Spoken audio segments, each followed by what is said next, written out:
So I'm Evan Kennedy, I'm 22 years old and I'm originally from Brighton, Sussex.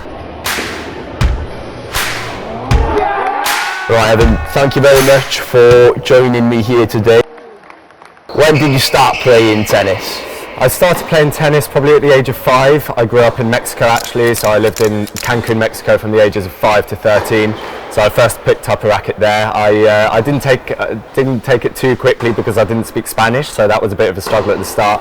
But then yeah, I played my first tournament around 8 years old and haven't really stopped since. Then you mentioned that you grew up in Mexico from 5 years old until 13. Can you just talk a little bit about that? How is the culture different from Mexico to here in the UK? Yeah, so I lived in Mexico from the ages of 5 to 13, then Spain also from the ages of 13 until, well, since I've been at uni essentially, I've lived there as well.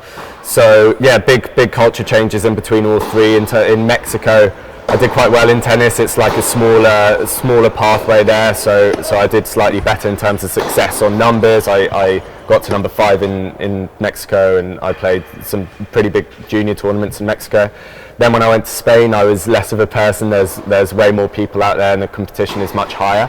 Culturally, that was a big change for me in terms of coaching and the way we trained, etc.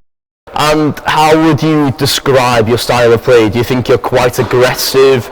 Are you more of a defensive player? It's definitely defensive. I grew up on clay. Spain is all clay, so I'm at the back of the court grinding for hours really. I'm just now starting to learn to sort of come into the court more and back myself a little bit more in that area.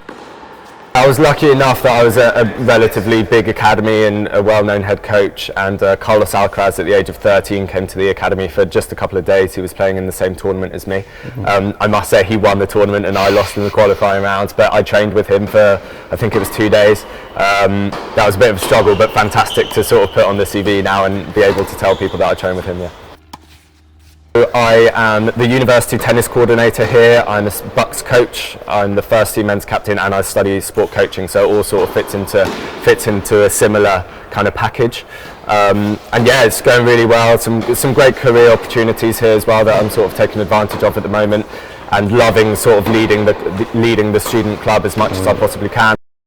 And then looking ahead to the future, have you got aspirations to be a pro tennis player, or are you looking to go into the more coaching side of things? Yeah, I've tried that. I tried to go professional. No regrets there at all. I gave it my best go. It didn't quite work out. But now I think my focus shifts to coaching. I'd love to work in high performance coaching as much as possible in the future, and but mainly just have a career in tennis for as long as possible, because I'm in love with the sport.